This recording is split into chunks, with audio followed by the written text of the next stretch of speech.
Urusan anjing haram ini menjadi sebuah topik yang tidak pernah selesai di Indonesia. Begitu ya. Saya orang beragama yang belajar agama, bukan hanya turunan dari orang tua punya agama tertentu. Saya habis baca Quran, nggak ada satu ayat pun yang mengatakan anjing itu najis, anjing itu haram, tidak ada.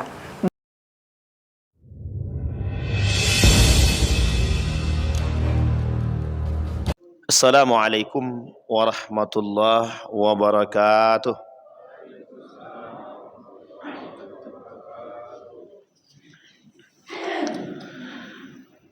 Alhamdulillahi rabbil alamin. Alhamdulillahilladzi an'ama bi ni'matil iman wal islam bihima tatimmus salihat.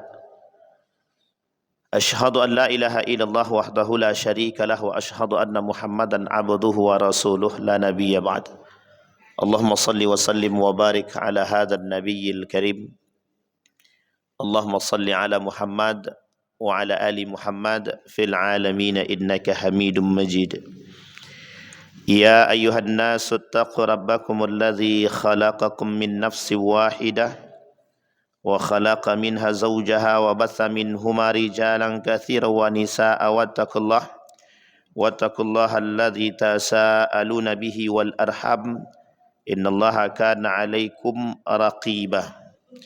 Wa qala Allah ta'ala ya ayyuhalladzina amanu taqullaha wa qulu qawlan sadida yuslih lakum a'malakum wa yaghfir lakum dhunubakum wa may yuti'illaha wa rasulahu faqad faza fawzan 'azima.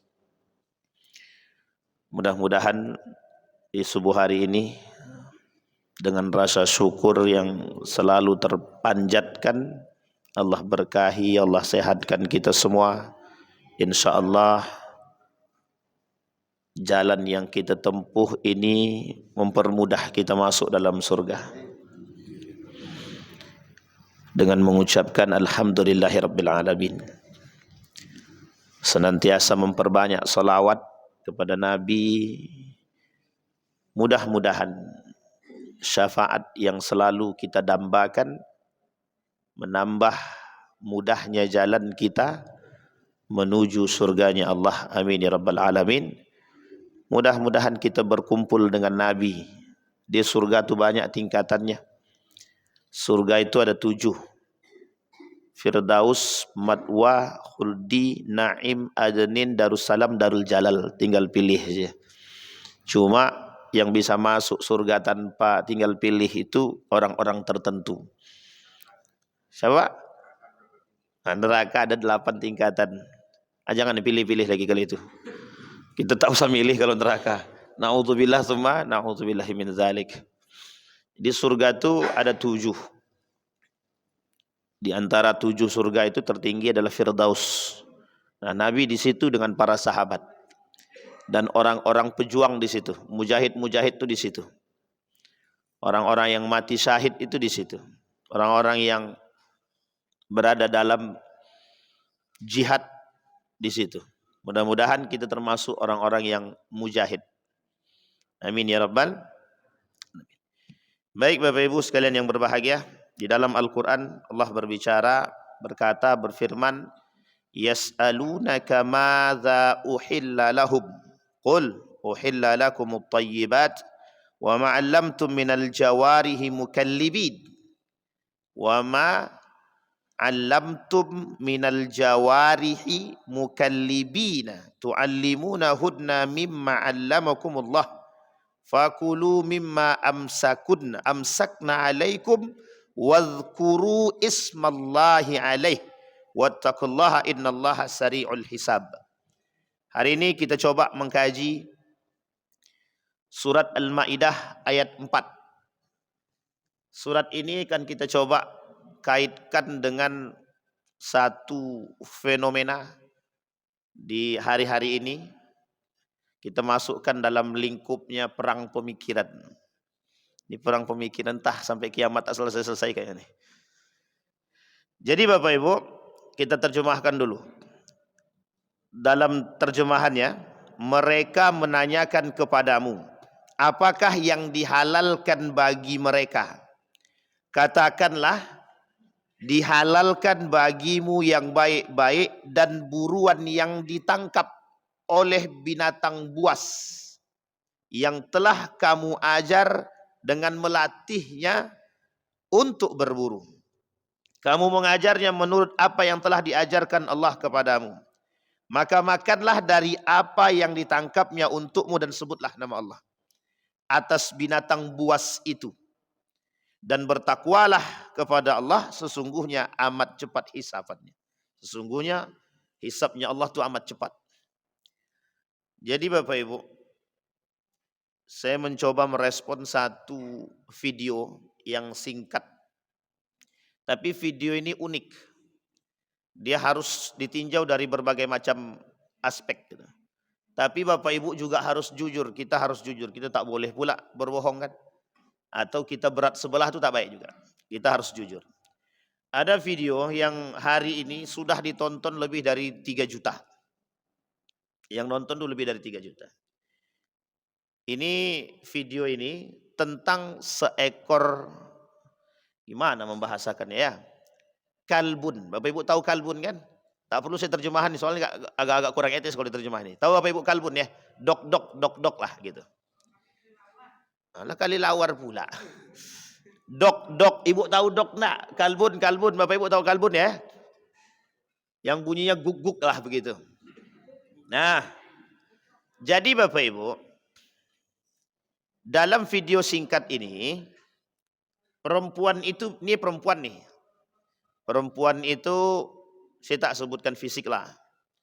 Jadi perempuan ini berbicara, dia bilang bahwa dia sudah khatam baca Al-Quran. Sudah khatam nih baca Quran. Ini kaitannya dengan perang pemikiran, karena ini dampaknya tersebarnya pemikiran yang saya kira sangat-sangat bias. Kata beliau, kata perempuan ini, saya sudah habis baca Quran, khatam kan gitu. Khatam baca Quran. Setelah saya baca khatam Quran, sudah selesai baca Al-Quran, tidak saya temukan di dalam Al-Quran satu ayat pun yang berbicara tentang haramnya anjing. Nah, ini saya sebut lagi langsung nama, langsung biar aja lah. Tidak disebutkan di dalam Al-Quran kenajisan seekor anjing. Sekarang saya tanya Bapak Ibu, betul apa salah kalimat ini? Pernyataan dia nih. Adakah ayat di dalam Al-Quran yang berbicara tentang haram atau najisnya anjing?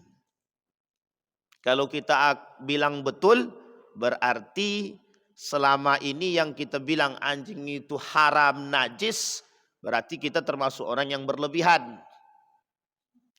Jadi kita perlu ada kejujuran ini. Nah, ini namanya ilmu itu harus jujur. Karena kalau tak jujur bahaya. Karena perspektif masyarakat sekarang ini, asal nengok guguk itu, alah sensitif nih kan gitu. Nah, tapi apakah ini ada sebab? Itu mesti harus kita tinjau. Tidak bisa main sembarangan hakim-hakim saja. Atau memfatwakan sesuatu, tidak bisa. Atau kita menghakimi sesuatu itu dengan satu perspektif, tidak bisa. Itu yang pertama. Yang kedua, nanti baru kita tinjau dari perang pemikiran dan baru kita tinjau dari aspek fikihnya. Yang kedua, kata perempuan ini, kalau kita tinjau di negara Australia itu, di beberapa agama itu, khususnya di Katolik itu anjing itu dibaptis, gitu, dibersihkan dengan air suci. Kata beliau, harusnya kita di Indonesia ini bisa menghargai seekor anjing itu seperti itu. Gitu. Oke ya, ini yang kedua. Yang ketiga, kata beliau, anjing ini jangan dipotong-potong ya. Masuk dalam ceritanya Ashabul Kahfi. Gimana coba tuh anjing Ashabul Kahfi itu? Dia selalu menjaga bahkan kata dia. Dan itu termasuk anjing yang baik kan begitu. Nah, itu satu. Jadi ada 3. Sekarang dari 3 pernyataan ini Kira-kira ada yang rusak tak gaya berfikirnya? Tidak ada ya? Sepakat tidak ada yang rusak? Kalau tak ada kita tutup kajian kita Pak, selesai. Ada yang rusak apa tidak Bapak Ibu? Baik. Jadi Bapak Ibu, dalam video ini nanti baru kita tinjau fikirnya. Kita tinjau dalam perspektif pemikiran dulu. Dalam video ini, perempuan ini satu, kita harus serius lihat gaya berbicara beliau. Perempuan ini dia mengatakan, saya selesai baca Al-Quran. Selesai baca Al-Quran, tidak saya temukan satu ayat pun berbicara keharaman dan najisnya anjing. Tapi dalam konteks itu dia berbicara, dia menggunakan pakaian yang tidak sopan. Oke, baik. Kita kaji satu. Yang pertama, kalau dia berbicara demikian betul, tak ada satupun ayat yang berbicara tentang keharaman dan kenajisan Al-Quran dalam Al-Quran. Karakter anjing dalam Al-Quran ada dua setidaknya. Yang pertama merujuk kepada Ashabul Kahfi, berarti penjaga. Tapi ada karakter yang kedua, itu karakter yang disebutkan dalam surat Al-A'raf. Dalam surat Al-A'raf ayat 176. Ini pernah kita sampaikan. Walau syi'na la rafa'na biha walakinnahu akhlada ilal ardi wa atba'a hawahu famathaluhu kamathalil kalbi in tahmil alaihi yalhas wa in tatrukhu alaihi yalhas. Karakter kedua itu karakter penjilat. Penjilat. Jadi penjilat ini agak buruk perangainya. Jadi karakter kedua, penjaga ya. Karakter pertama penjaga, karakter kedua itu Allah sebutkan sebagai karakter yang buruk. Coba bayangkan misalnya permisalan yang kedua ini, itu dimisalkan kepada orang-orang yang memperjualbelikan agama. فَمَثَلُهُ كَمَثَلِ الْكَلْبِ إِنْ تَحْمِلْ عَلَيْهِ يَلْهَثْ وَإِنْ تَتْرُكْهُ عَلَيْهِ يَلْهَثْ.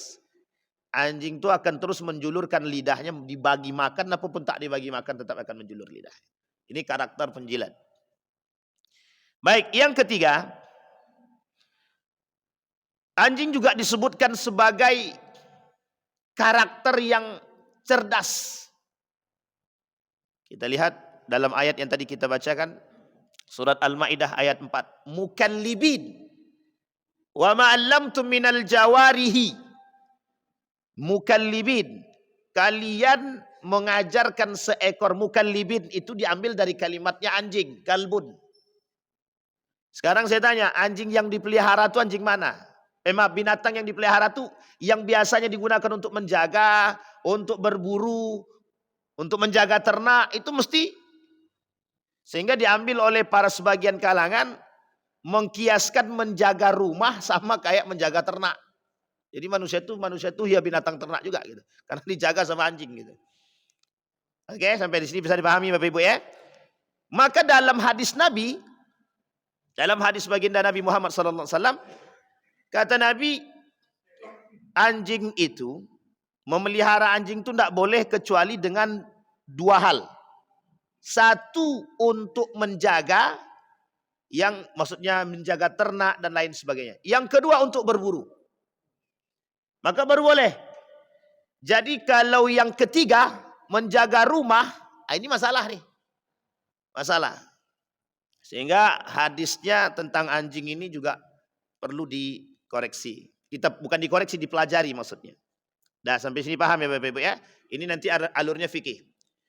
Sekarang poin pertama sudah kita sampaikan. Tidak ada ayat yang berbicara tentang keharaman dan najisnya seekor anjing. Nah, sekarang kita masuk pada poin yang kedua. Pertanyaannya, perempuan ini mesti kalau dia mengaku Islam, tapi dia tak belajar hadis Nabi itu berarti. Kenapa kita kata tak belajar hadis Nabi? Dalam hadis ada tentang keharaman, bukan keharaman, kenajisan air liur daripada anjing. Sampai di sini. Air liur daripada anjing. Jadi kalau seandainya makan tempat makan kalian, kata Nabi, kena daripada air liurnya, inaknya kalian ini, kena liurnya, maka harus dibersihkan berapa kali? Ini dah familiar ini hadis ini. Berapa kali? 7 apa 8? Oke. Dengan apa membersihkannya Bapak Ibu?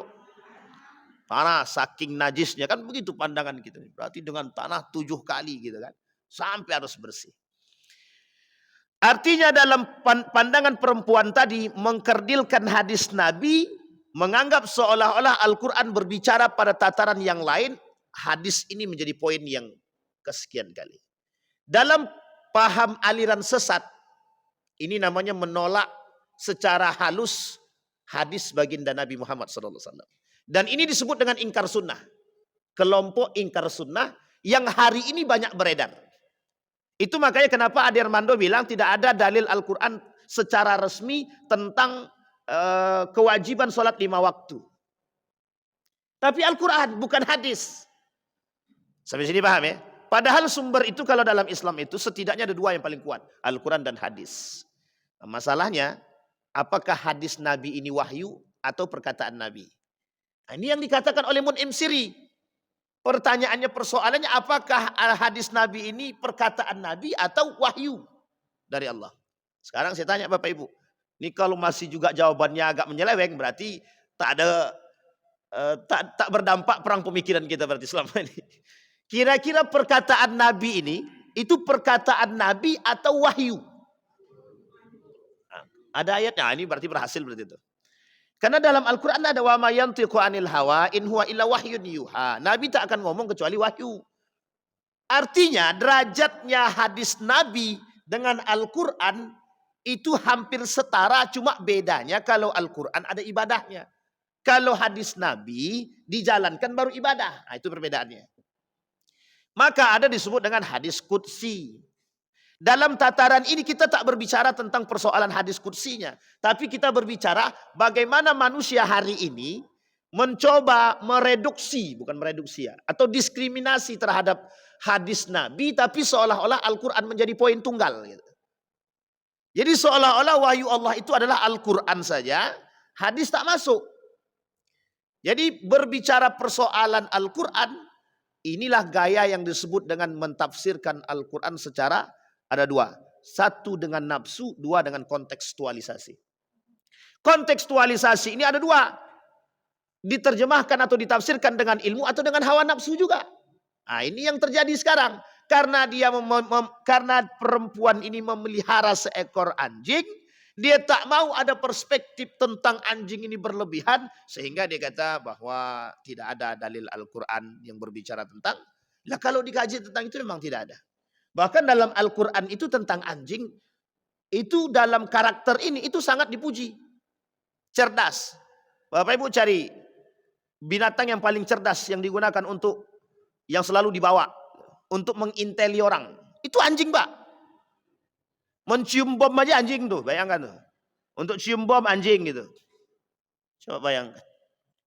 Ini unik, cerita ini unik. Seorang ulama Syam itu keluar dari rumah pakai jubah deh.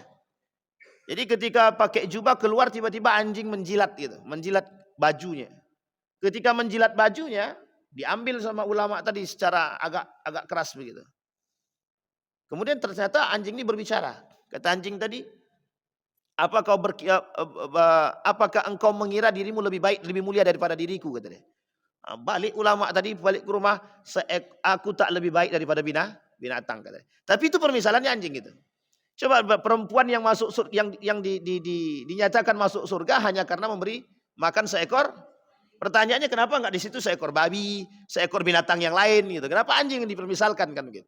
Tapi ini karena kasus ya gitu.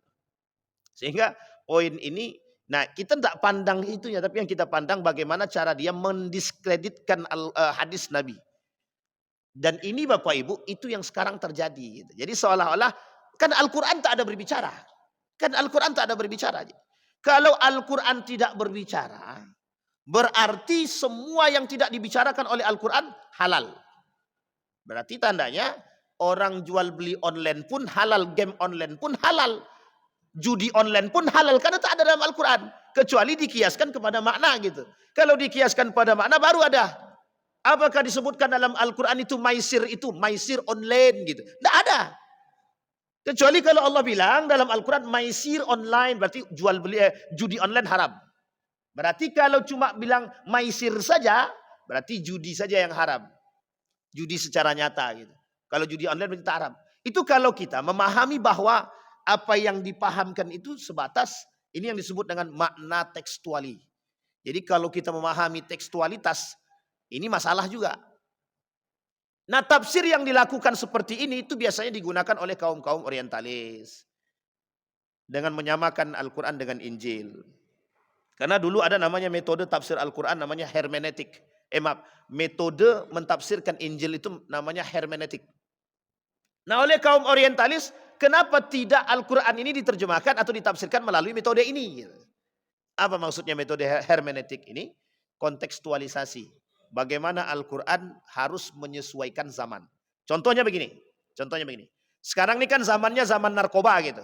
Ngapa sih Al-Quran harus mengharamkan narkoba? Kan orang udah banyak narkoba. Mau tidak mau Al-Quran harus mengikuti itu bahasa kontekstualisasinya begitu. Artinya mereka menginginkan bagaimana caranya Al-Quran bisa masuk dalam keadaan sekarang itu dan mengikuti. Pertanyaannya, kalau seandainya Al-Quran mengikuti zaman, Al-Quran mengikuti fenomena, maka bisa dipastikan kekacauan itu terjadi. Keseimbangan itu tidak akan ada. Hukum itu akan berat sebelah. Itu jelas. Gitu. Pertanyaannya kita kembalikan sekarang. Kita kembalikan. Bagaimana cara mengembalikan? Harusnya yang mengikuti itu zaman mengikuti Al-Quran, bukan Al-Quran mengikuti zaman. Karena Al-Quran pasti akan selaras. Disinilah karena Al-Quran ini sifatnya kadang-kadang ada yang kurang jelas secara makna, dijelaskanlah oleh Nabi dalam perkara hadis. Contoh solat, kan tak ada Nabi sebut. Bagaimana, apakah ada Al-Quran berbicara tentang solatnya? Apa Al-Quran ada berbicara tentang ini? Allahu Akbar, angkatkan tanganmu begini. Tidak ada Pak. Sehingga penjelasan tentang sallu ra'aitumuni kama usalli itu hanya ada dalam hadis Nabi untuk menjelaskan bagaimana model rule solat. Jadi kalau itu tidak diselaraskan maka itu bermasalah. Makanya bahasa syahadatnya itu asyhadu an la ilaha illallah wa asyhadu anna muhammadar rasulullah. Jadi ada Al-Quran, ada sunnah, ada hadis. Berarti kita sudah paham ya Bapak Ibu ya. Nah, gaya pemikiran seperti ini. Kalau Bapak Ibu temukan ada orang, kan Al-Quran tak ada berbicara. Berarti dia bagian daripada ingkar sunnah.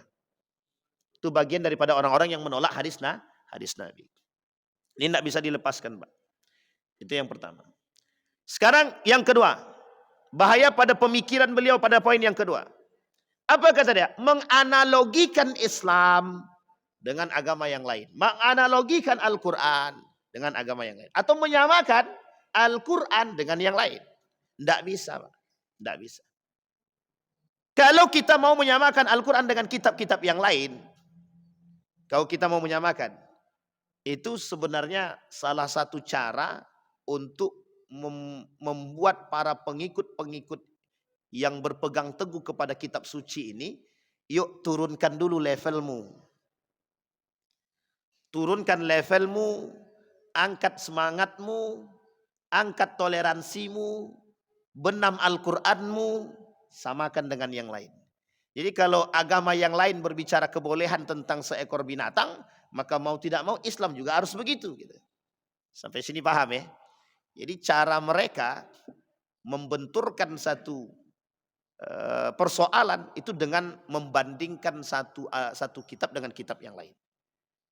Nah uniknya Bapak Ibu, ini kalau Bapak Ibu saya kira mungkin agak aman lah sedikit gitu. Masalahnya ketika berbicara ini kan sama-sama kitab suci.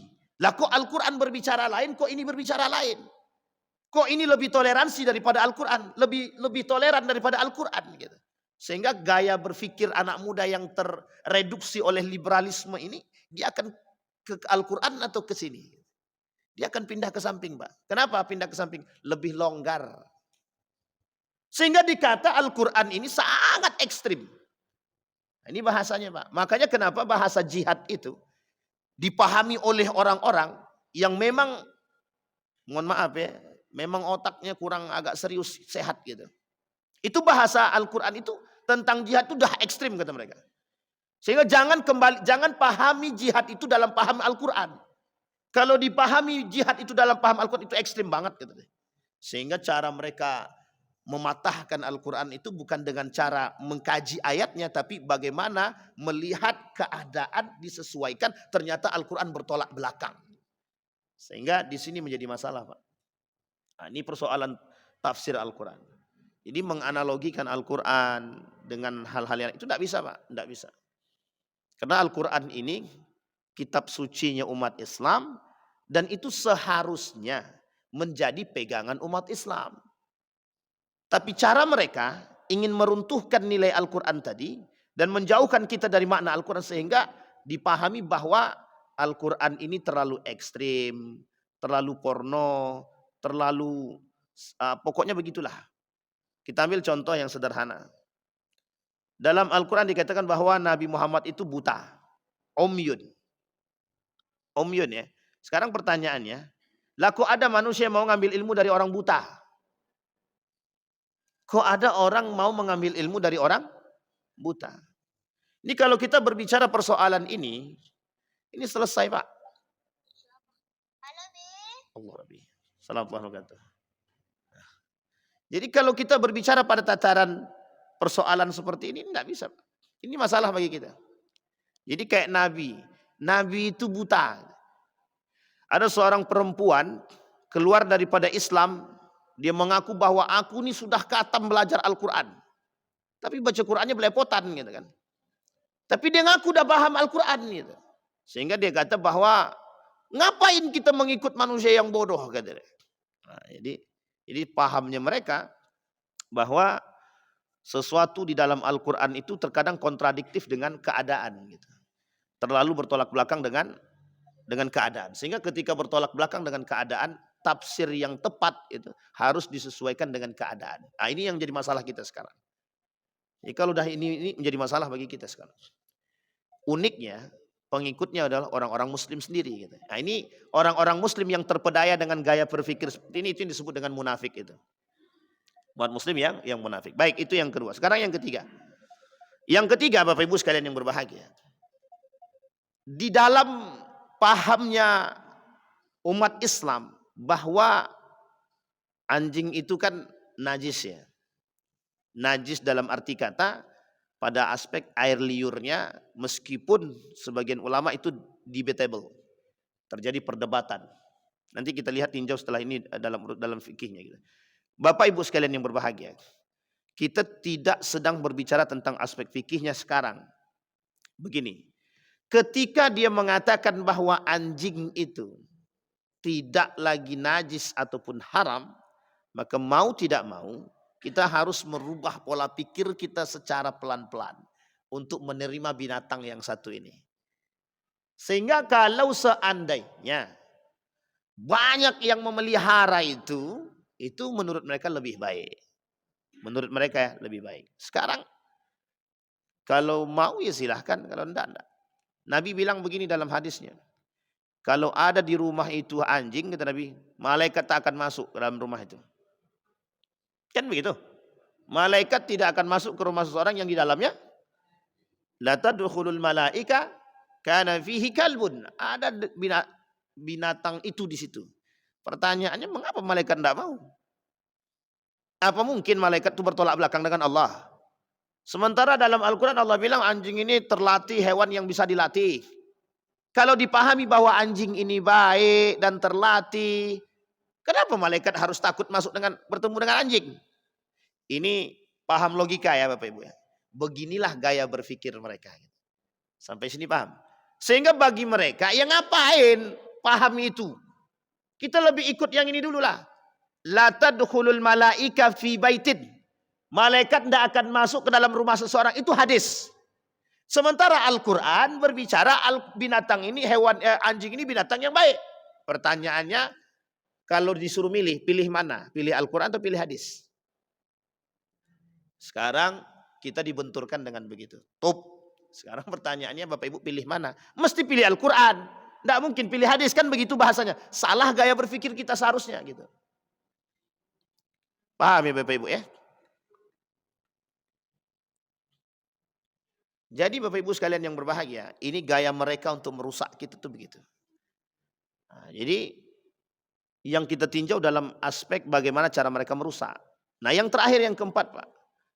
Kalau memang khatam baca Al-Quran, ingat ya Bapak Ibu, pahamin baik-baik. Membaca Al-Quran, menterjemahkan Al-Quran berbeda dengan paham tafsir Al-Quran. Jauh sekali bedanya Pak. Ini Gus Baha baru-baru ini diminta untuk datang ke Kementerian Agama. Disampaikan sama beliau, berapa banyak terjemahan ayat Al-Quran yang tak sesuai dengan yang sesungguhnya. Kata Gus Baha sampaikan. Sebentar ya Bapak Ibu nih. Jadi kata Gus Baha berapa banyak ayat-ayat Al-Quran itu yang terjemahannya tidak sesuai dengan makna yang sesungguhnya. Kata beliau, akhirnya beliau diminta sebagai pembimbing atau penasehat daripada sekarang kan Kemenak sedang melakukan penerjemahan Al-Quran ulang. Jadi sekarang diperbaiki betul terjemahannya itu yang sekarang yang baik. Nah ini bagus nih Pak, karena mendatangkan pakar-pakar yang sesungguhnya gitu. Karena Gus Baha ini termasuk salah satu pakar Al-Quran terbaik diakui oleh dunia. Dan beliau itu di UII sudah menjadi pakar. Di bawah beliau itu, yang bersama dengan beliau itu Quraisy Shihab. Dan itu juga pakar-pakar semua Pak di situ. Artinya diakui, meskipun lulusan pesantren ya, tapi diakui. Nah yang kita maksud adalah perbedaan antara menerjemahkan Al-Quran dengan mentafsirkan Al-Quran itu jauh banget Pak. Jauh banget. Mentafsirkan Al-Quran perlu ilmu. Harus ada bahasa Arabnya. Harus paham Al-Quran. Kalau bisa hafal Al-Quran deh. Harus paham hadisnya Pak. Harus paham ilmunya Pak. Ada balaghahnya. Ini penting bahasanya di situ. Dalam Al-Quran itu Pak, ada kalimat-kalimat yang Bapak Ibu tidak bisa pahami. Kita ambil contoh alif lam mim. Sepakat semua ulama cuma memahami satu makna. Apa itu? Wallahu a'lam bissawab. Dah selesai itu Pak. Itu sebenarnya cari aman. Daripada manusia ini nggak ngelantur berfikirnya, dibuatlah alif lam mim itu wallahu a'lam bissawab. Itu kalau dikaji lebih detail bahaya Pak. Sampai sini Pak. Sehingga butuh ilmu-ilmu yang serius gitu. Sampai ada namanya kaidah tafsir. Nah, menterjemahkan itu cuma terjemahkan Pak. Kalau cuma sekedar menterjemahkan kalimatnya, anjing itu lebih baik daripada binatang yang lain, selesai Pak. Itu kalimatnya gitu. Wa ma'allamtu minal jawarihi mukallibin. Tidak ada binatang yang paling baik selain daripada anjing yang terlatih. Yang mudah dilatih itu binatang yang paling mudah dilatih untuk menjaga, untuk berburu itu cuma satu Pak, binatang anjing. Selain daripada itu tak ada. Tapi kan kalau kita paham tekstualnya begitu. Pertanyaannya apakah ada ayat yang lain yang berbicara tentang anjing? Baik dari sisi kebaikan dan keburukan. Gitu. Singkat itu yang kita maksud. Maksud saya adalah bagaimana cara mereka mengangkat maksud daripada terjemah tapi mengenyampingkan tafsir. Gitu. Sampai sini paham ya? Ini gaya. Maka Bapak Ibu, yang saya ingin katakan kepada kita semua, hati-hati dengan model seperti ini. Tidak ada di dalam Al-Quran itu keharaman narkoba. Ada keharaman narkoba. Innallaha harrama narkuba. Tidak ada. Tanya sama Bang Endar nih. Tidak ada. Dalam Al-Quran itu tidak ada. Persoalannya kan kalau seandainya kita mencari bahasa narkobanya dalam Al-Quran, ya nggak akan ketemu Pak. Ada bahasa ganja di situ? Tak ada Pak. Kan yang diambil apa? Masalahnya Pak, apa masalahnya? Memabukkan. Hilang akal Pak. Hilang akal. Itu yang kemudian menjadi ilat gitu. Sehingga hadis Nabi datang untuk mensyarah itu. Hadis Nabi datang untuk menjelaskan itu. Nah, ini sampai di sini bisa dipahami Bapak Ibu. Nah, sekarang kita bahas aspek fikihnya Bapak Ibu. Nah, ini sekarang kalau sekarang kita berbicara jujur. Tadi masalah pemikiran, sekarang kita masukkan aspeknya sedikit tentang fikih ini. Meskipun tidak terlalu nanti detail, tapi nanti Ibu cari lebih banyak lagi. Yang pertama Bapak Ibu sekalian yang berbahagia. Ini kita harus jujur sekarang. Persoalan anjing itu haram atau najis. Haram atau najis. Jadi gini, persoalan haram dan najisnya anjing ini di dalam Islam itu debatable. Yang kita sepakati satu, haramnya daging anjing. Nah, untuk diapakan dulu? Untuk dimakan. Itu disepakati oleh ulama keharamannya. Kenapa? Termasuk dari kata kategori binatang buas. Binatang buas, apapun itu binatang buas haram. Nah, Bapak Ibu ya, apapun itu binatang buas haram. Binatang ini dalam kehalalannya itu ada dua. Satu disembelih, yang kedua diburu. Kalau hewan buruan, misal Bapak Ibu lepaskan anjing untuk memburu seekor rusa, lepaskan anjing tadi bismillah. Itu hewan buruannya bisa jadi halal kan begitu. Karena diburu. Sampai sini paham ya Bapak Ibu ya? Jadi kalau sedang memanah, Pak Ustadz, kami panah, tapi yang kami panah itu rusa orang, itu haram. Karena yang dipanah rusanya orang gitu. Jadi bukan semua yang halal itu tidak ada batasannya, ada juga gitu. Jadi kalau ternaknya orang yang kita tembak meskipun dengan panah buruan, kita anggap itu buruan, ya tetap haram Pak, karena yang kita tembak adalah punya orang, kecuali yang itu bebas, yang tidak ada, tak masuk dalam ternak gitu. Nah, kembali kepada poin tadi, dua, dia satu disembelih, yang kedua dengan buruan. Makanya kalimat itu kata Allah dalam Al-Quran, wadhkurismallah, sebutlah nama Allah gitu, dalam segala hal tadi, termasuk salah satunya sembelihan. Begitu juga termasuk dalam urusan berburu tadi. Sekarang kita lihat, kesepakatan kita hanya pada anjing ini dimakan oleh manusia itu haram. Kalau sedikit, Ustaz, jangan ditanya harusnya kalau udah keharaman begitu gitu kan.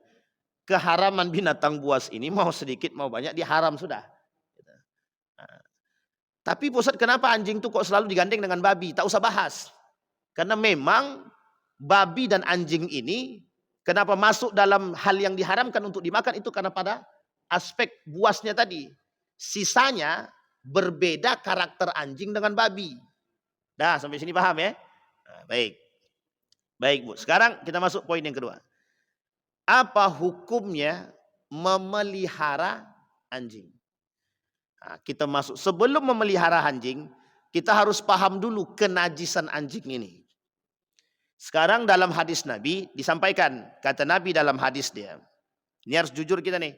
Dalam hadis Nabi dikatakan, kalau nanti makan tempat makan kalian ini terkena air liur daripada anjing tadi, maka harus dicuci sebersih mungkin. Dengan, kalau bahasa gaul kita nih disamak lah kan begitu. Dengan 7 kali cucian dengan debu atau tanah. Sebagian ulama mengatakan itu maksudnya dengan sabun. Sebagian ulama. Tapi Syafi'i mengatakan qat'i. Dia mengatakan itu dengan tanah. Tapi sebagian ulama Syafi'i yang lain mengatakan boleh menggunakan 6 dengan tanah, satunya dengan sabun. Nah, ini ikhtilaf ya, ikhtilaf. Jangan pula ini ngaco nih. Nah, ini ikhtilaf Bapak Ibu, boleh buka, ini ikhtilaf. Baik, sampai sini paham ya? Sekarang kita lihat. Siapa ulama yang mengatakan anjing ini najis? Mazhab Syafi'i mengatakan anjing ini najis mulai dari bulunya, mulai dari semua yang ada masuk dalam anjing ini najis. Sampai sini paham? Jadi kira-kira yang tersebar di muka bumi Indonesia ini mazhab siapa? Syafi'i. Haram, kata Syafi'i semua. Mulai dari bulu, mulai dari kulit, mulai dari daging, semua anggota tubuh daripada anjing ini najis. Itu yang pertama. Mazhab Imam Syafi'i. Disepakati oleh sebagian besar mazhab Imam Ahmad ibn Hanbal. Oke. Yang kedua, ada mazhab Imam Abu Hanifah. Kita mazhab Imam Abu Hanifah itu justru yang haram itu hanya najis itu liurnya saja. Tapi anggota tubuh yang lain tak. Jadi kalau kita mengelus-ngelus dia tak ada masalah. Tapi uniknya lagi kata Imam Malik, ya liurnya itu maksud daripada keharaman dalam itu tuh hanya untuk ta'abbudi saja. Nah, ini poin pentingnya Pak. Dalam hadis Nabi ada kalimat, itu harus disamak, harus dibersihkan. Artinya yang dimaksud oleh Imam Malik tersebut, liurnya itu tidak najis. Hanya saja ketika ada perintah untuk membersihkan sama itu belum tentu berarti najisnya itu besar. Artinya kita hanya mengikuti apa yang dibuat oleh Nabi. Dalam bahasa lain disebut dengan ta'abbudi. Ta'abbud itu mengikuti apa yang dilakukan oleh Nabi. Kata Imam Malik itu tidak masuk dalam situ. Sehingga Bapak Ibu, kalau dua paham tadi, baik mazhab Imam Abu Hanifah dan Imam Malik tadi, dipahami, maka akan banyak manusia yang akan memelihara anjing. Paham sampai sini? Nah, tapi ini kita harus jujur ya, karena ini ilmunya di situ gitu. Tapi kata mazhab Imam Syafi'i tidak begitu. Kata Imam Syafi'i semua haram. Kenapa demikian? Karena pemahaman Imam Syafi'i merujuk kepada hadis Nabi dan merujuk kepada hadis-hadis yang lain. Satu, air liurnya. Yang kedua, yang paling kuat lagi, malaikat tidak mau masuk ke rumah seseorang kalau ada di situ anjingnya. Artinya mengapa? Ini dipertanyakan. Sehingga kata mazhab Imam orang-orang Syafi'i ya, kalangan ulama-ulama kalangan mazhab Syafi'i, kenajisan daripada babi itu mulai dari liur sampai semuanya. Maka orang yang memelihara anjing itu, kalau dalam mazhab Syafi'i itu, kalau tidak ada kepentingan yang betul-betul mendesak, haram dia untuk memelihara. Kita ambil contoh. Dia punya ternak, maka dia ambil anjing ini untuk menjaga ternak dia. Nah, itu baru boleh karena ada sebab. Karena sebabnya ternak dia sering hilang. Maka digunakanlah seekor anjing untuk menjaga. Nah, ini boleh memelihara anjing ini. Nabi kata dalam hadisnya, kata Nabi boleh memelihara anjing dua saja. Untuk ternak dan berburu. Ternak kebun boleh sama. Diidentikan kebun itu dengan ternak tadi. Kok ternak kebun? Memelihara anjing untuk kebun itu maksudnya kan. Nah, itu boleh. Tak ada masalah. Masalahnya sekarang bagaimana untuk jaga rumah? Rumah kami sering kemalingan Pak Ustadz. Boleh enggak kami jaga punya anjing untuk bisa jaga rumah kami? Sebagian ulama mengkiaskan ternak tadi, menjaga ternak, menjaga kebun tadi, itu dikiaskan pada kalimat menjaga. Maka boleh menjaga rumah kalau sering kemalingan. Tapi dalam mazhab yang lebih ekstrim, mazhab Imam Syafi'i yang mayoriti ekstrim, tidak boleh memelihara anjing untuk menjaga rumah. Tak boleh. Kenapa tak boleh? Karena tidak ada daruratnya di situ. Tidak setiap hari orang tuh maling rumah kata dia. Atau lebih tepatnya jangan binatang itu yang dicari, cari satpam aja lah kan gitu. Ini persoalan. Karena ini ikhtilaf. Sampai di sini bisa dipahami Bapak Ibu ya. Jadi ini konteksnya. Itu yang pertama. Jadi memelihara anjing. Nah, persoalannya adalah di mana persoalannya? Persoalannya di situ. Memelihara anjing tadi. Karena kata Nabi dalam teksnya itu bahwa yang boleh kita mencari anjing, memelihara anjing itu hanya untuk ternak, kemudian untuk berburu. Kalau untuk berburu itu memang sudah disyaratkan Pak. Untuk intel-intel itu Pak. Untuk intel-intel itu pakai anjing Pak. Sampai Gus Bahak bilang begini, cari binatang yang paling pintar katanya, yang mudah dilatih, cuman seekor anjing katanya. Sehingga sekarang ini kan anjing itu jadi memang untuk itu gitu. Untuk mencari narkoba di mana disembunyikan pakai instingnya anjing. Cuma kalau hilang emas saya enggak tahu pakai apa. Nah, ini poin penting ya. Jadi jangan sampai salah paham kita. Baik. Itu yang persoalan kenajisan anjing. Sudah dipahami kesepakatan ikhtilafnya ya. Bapak Ibu, kalau saya pribadi ditanya, Ustadz ikut mana? Saya ikut mazhab Syafi'i. Kenapa saya ikut mazhab Syafi'i? Karena proses ini Bapak Ibu, keharaman anjing itu, baik dari liur dia, kita lebih kepada was-was. Tahu Bapak Ibu was-was? Keberhati-hatian. Iya kalau maksudnya itu seperti yang kita pahami, aman. Tapi kalau bertolak belakang, ini masalah Pak. Nah, maka setiap ulama itu mesti ada punya sikap. Setiap ulama itu pasti punya sikap dia. Maka mazhab Syafi'i kenapa dia berani mengatakan dari awal, dari air liur sampai bulunya dinajiskan oleh mazhab Syafi'i. Karena ada yang disebut dengan was-was, keberhati-hatian. Itulah yang hari ini dipakai oleh mazhab Indonesia seharusnya. Sampai sini paham ya Bapak Ibu ya. Nah, apa yang disampaikan oleh perempuan tadi dalam videonya dia itu sebenarnya sedang menggugurkan paham itu gitu. Sedang menggugurkan paham itu. Sampai sini paham ya? Jadi maksudnya apa? Sebenarnya maksudnya ada sisi baiknya, ada sisi buruknya. Tapi saya melihat lebih pada sisi buruknya. Sehingga ketika ada orang yang menganggap anjing ini adalah bagian daripada satu yang menjijikkan, kata perempuan tadi. Ya, anjing itu tidak menjijikkan gitu. Sampai sini paham ya Bapak Ibu? Sehingga pola pikir masyarakat itu terubah dengan mengatakan sesungguhnya anjing itu tidak najis. Karena tidak ada ayat Al-Quran yang berbicara tentang kenajisan anjing. Itu yang pertama. Yang kedua Bapak Ibu, apa hukum membunuh anjing? Apa hukum membunuh anjing dan menganiaya anjing? Disepakati Pak oleh para ulama. Kalau dia tak mengganggu kita, maka hukumnya haram Pak. Menganiaya, membunuh anjing itu haram. Kalau kita tidak dianiaya. Kecuali kalau dia mengejar Bapak Ibu. Nah, ini ada namanya anjing apa namanya itu? Anjing gilo. Lah namanya aja tahu dia anjingnya gilo kan. Pertanyaannya sejak kapan anjing itu sadar? Nah, ini poin penting Pak. Anjing gilo ini kan bahasa ya. Mohon maaf Pak ya, ini bahasa. Ini bahasa. Kalau saya balikkan sejak kapan anjing itu punya akal? Sejak kapan anjing itu sadar gitu? Jadi ya kalau dibilang anjing gilo ya memang sebenarnya bukan anjing gilo. Anjing buas brutal lah begitu. Apa kayak bahasanya jangan pula pakai anjing gilo. Karena memang jadi kalau dia gilo itu menyamakan dengan manusia. Ada manusia gila berarti anjing.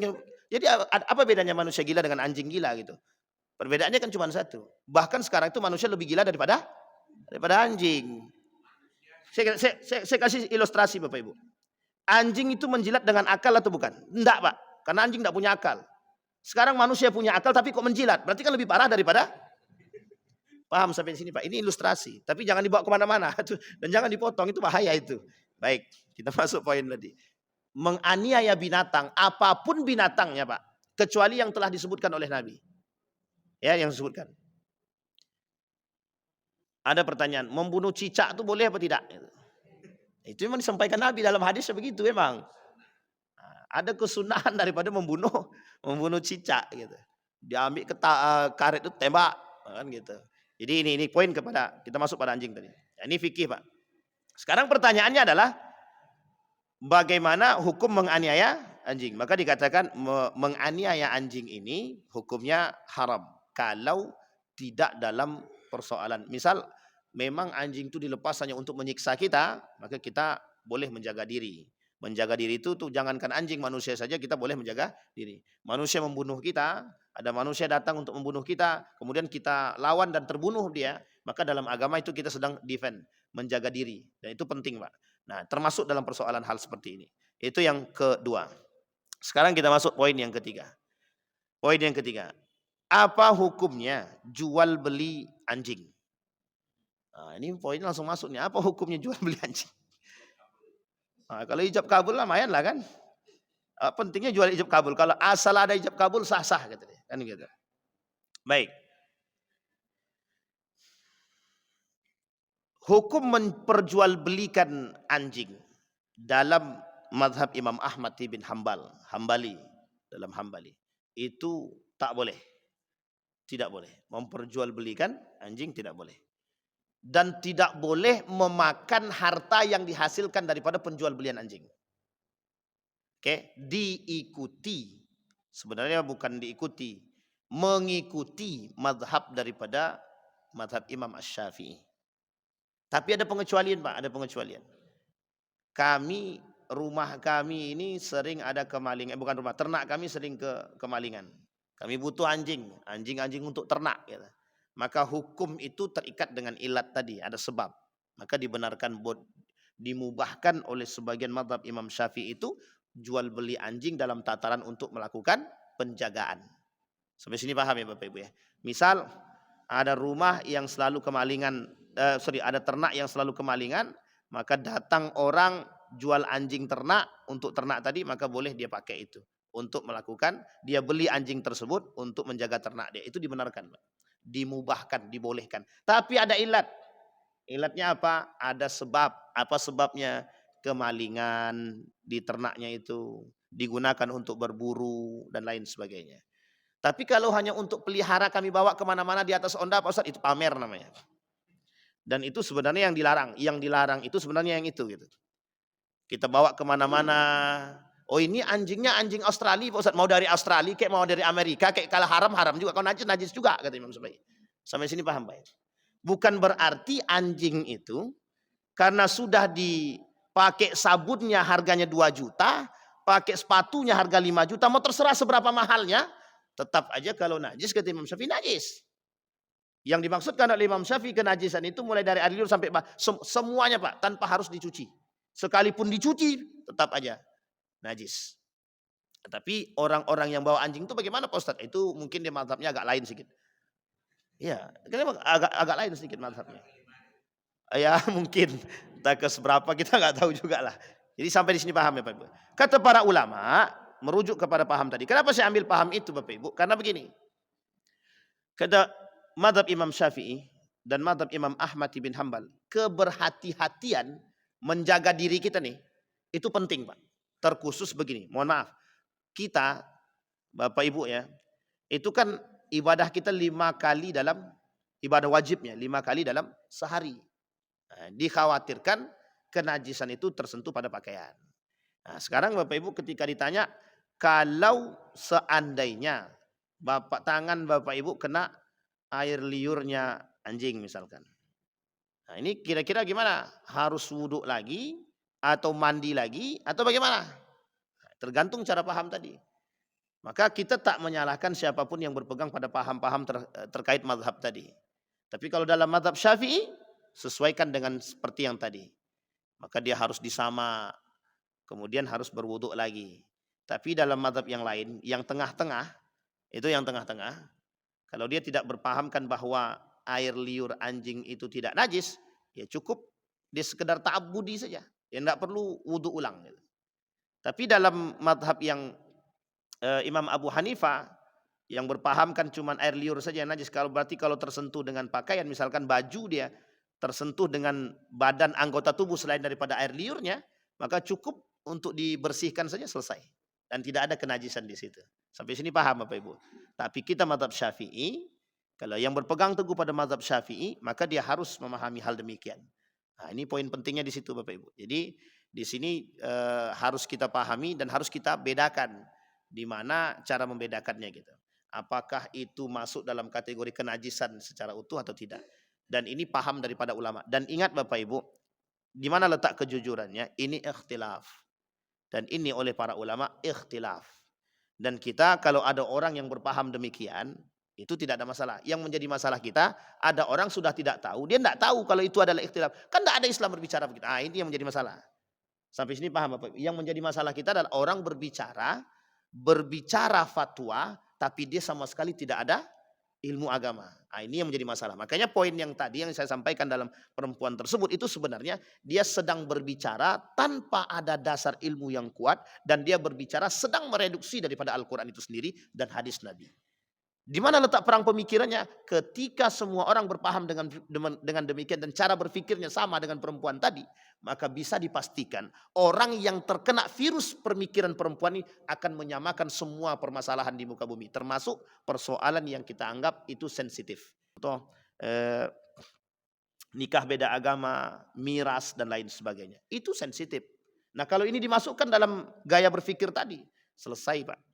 Gaya berpikir yang liberal itu secara perlahan masuk dalam rumah kita. Inilah yang disebutkan oleh Nabi dalam hadisnya. Kelak nanti di akhir zaman itu gaya berpikir seperti ini masuk dalam rumah gitu.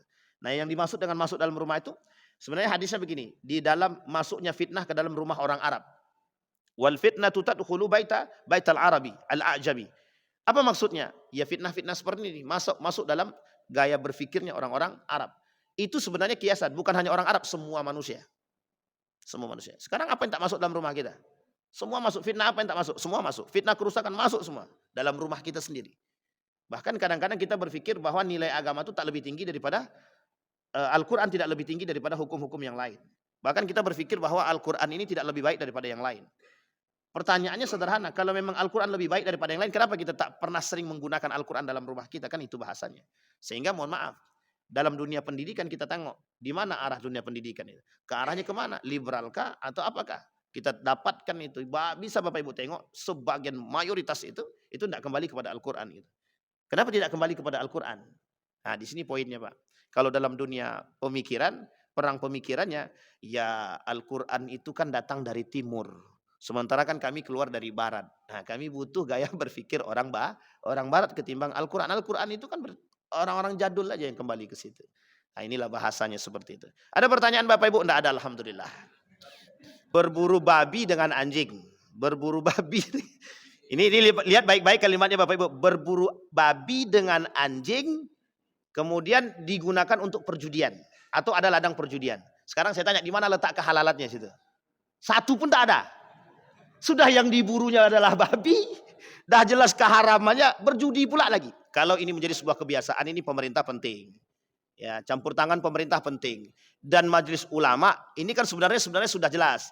Keharamannya mutlak nih jelas nih Pak. Judinya jelas haram. Babinya pula yang dicari haram. Oleh mazhab Syafi'i dengan anjing pun. Kalau berburu dengan anjing, anjing digunakan untuk berburu masih penting Pak. Masih ada kebolehan dalam agama. Tapi kalau sudah yang diburu itu babi, sama istilahnya begini Bapak Ibu. Bapak Ibu korupsi itu kan tak boleh. Tapi kalau kami korupsi untuk anak yatim bagaimana Pak Ustaz? Itu bahasa sebenarnya begitu. Tapi kan itu dua wajah yang berbeda lah ya. Tapi artinya kalau itu sudah bisa disepakati oleh para ulama, saya yakin betul itu pahamnya para ulama sudah paham itu jelas. Karena keharaman babi jelas, keharaman daripada judi juga jelas gitu. Artinya ya jangan digunakan anjing untuk berburu itu. Kalau kita sekarang jual beli itu halal apa haram? Jual beli halal apa haram? Wa ahallallahu al-bai' wa harrama riba. Yang Allah haramkan itu ribanya, jual belinya halal. Sekarang pertanyaan jual beli miras bagaimana? Halal apa haram? Nah, itu dia bahasanya. Maka apapun yang dihasilkan dari sesuatu yang haram dan kita makan menjadi haram. Aman ya Bapak Ibu ya? Kan kalau di sini kan tidak ada yang memelihara anjing kan? Ada yang melihara anjing Bapak Ibu? Apa tuh?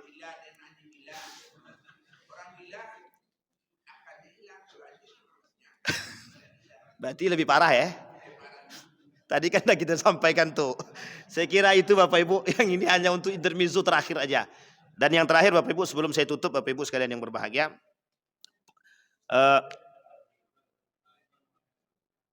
Nah, dia mau tutup tadi dah. Salam. Hah?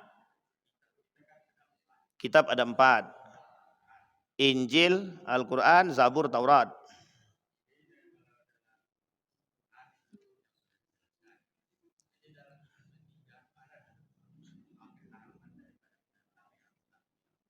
Oke, baik.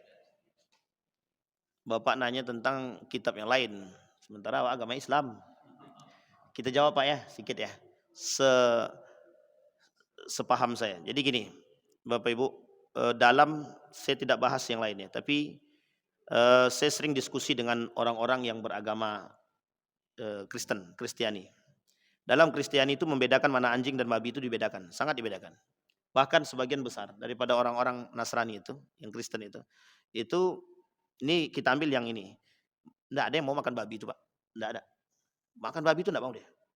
Tapi kemarin saya tanya salah satu mahasiswa itu, kamu makan babi enggak? Kebetulan mahasiswa saya ada yang Kristen itu, yang non Muslim ya atau Kristen lah. Makan babi enggak? Makan Pak. Enak enggak? Ya enak lah Pak kata dia. Tapi kita harus bedakan dulu karena memang Kristennya ada 2 macam kan. Ternyata dalam kitab yang lain itu enggak ada Pak. Mereka tidak suka dengan babi. Enggak mau. Ini babi. Maka saya katakan ini bedakan babi dengan anjing. Ternyata dengan anjing tidak. Dengan anjing tidak. Makan daging anjing tidak, memelihara anjing iya. Maka persoalan binatang itu, persoalan anjing dalam agama mereka itu sebagian ya, sebagian. Itu memang mereka boleh kan memelihara, tapi memakan tidak semuanya makan. Tapi ada dalam paham umat yang lain itu, agama yang lain itu memakan anjing itu memang disebutkan ada. Makanya saya katakan persoalan kita sekarang ini kenapa kita tidak bisa membedah itu karena banyak sekali kitabnya. Kitab mereka banyak Pak. Sekarang Bapak Ibu pakai kitab yang mana? Yohanes, Matius, Lukas. Kan begitu? Apalagi Yohanes, Matius, Lukas, Martinus. Paulus. Bukan Paulus itu Paulus itu orangnya. Yohanes, Matius, Lukas. Saya lupa satu lagi. Dia ada 4 Barnabas itu tak perlulah kita ini akan angkat lebih kan itu. Tapi Bapak Ibu, kalau kita, itu agama sekarang, ya kitab yang sekarang. Kalau kita kembalikan Injil yang dulu, Taurat yang dulu, Zabur yang dulu, itu semuanya sejalan dengan apa yang disampaikan oleh Al-Quran. Sejalan. Sampai sini paham Bapak Ibu ya? Karena mereka kitab-kitab yang lain itu, Al-Quran datang sebagai penjempurna kitab-kitab tersebut. Inilah yang saya maksud. Beberapa waktu yang lalu kita bahas ada namanya Abrahamic religion tadi. Agama-agama Abraham itu sebenarnya untuk menyatukan kitab-kitab itu. Tujuannya menyatukan kitab itu. Jadi kitab Zabur, Injil, Taurat itu sama Al-Quran disatukan. Gitu. Masalahnya Pak, masalahnya Al-Quran itu terjaga dari dulu sampai sekarang. Yang 3 lagi itu udah habis. Maka nggak bisa disatukan. Sampai sini bisa dipahami Bapak Ibu ya? Baik, saya kira itu saja Bapak Ibu sekalian yang berbahagia. Saya kira apa yang saya sampaikan, apa yang kita sampaikan di pagi hari ini mudah-mudahan bisa menjadi pegangan bagi kita. Insya Allah kita bisa menjadi orang-orang yang husnul khatimah. Saya berharap Bapak Ibu kepada kita semua berpegang teguhlah pada satu pandangan. Yang penting jangan campur aduk. Ini masalah nih yang campur-campur aduk. Akan aku memelihara anjing, jadi aku pakai mazhab yang lain aja lah yang boleh. Itu masalahnya di situ. Jadi jangan sekehendak nafsu dan perut aja. Karena urusan perut, karena menguntungkan, maka diambil mazhab yang menguntungkan. Tak bisa. Itu diharamkan dalam agama. A'udzubillahi minasyaitonir rajim. Bismillahirrahmanirrahim. Alhamdulillahirabbil alamin. Hamdas syakirin, hamdan na'imin. Hamdan yuwafi ni'amahu wa yukafi'u mazidah. Ya Rabbana lakal hamdu kama yanbaghi li jalali wajhikal karim wa 'azimi sultanik. Allahumma faqihna fid din wa 'allimna at-ta'wil. Allahumma ighfir lana dhunubana wa dhunuba walidina warhamhuma kama rabbayana shighara. Allahumma ansur man nasara ad-din wa khudhul man khadhal muslimin. Allahumma arinal haqqa haqqa warzuqna ittiba'ahu wa arinal batila batila warzuqna ijtinabah. Allahumma jannibna min munkaratil akhlaq. Allahumma khtimna bis salihin. Allahumma khtimna bis salihin. ربنا هب لنا من الصالحين ربنا هب لنا من أزواجنا وذرياتنا قرة أعين واجعلنا للمتقين إماما اللهم اغفر لهم وارحمهم وعافيهم واعف عنهم وأكرم نزولهم ووسع مدخلهم واجعل الجنة مثواهم ربنا آتنا في الدنيا حسنة وفي الآخرة حسنة وقنا عذاب النار والحمد لله رب العالمين. السلام عليكم ورحمة الله وبركاته.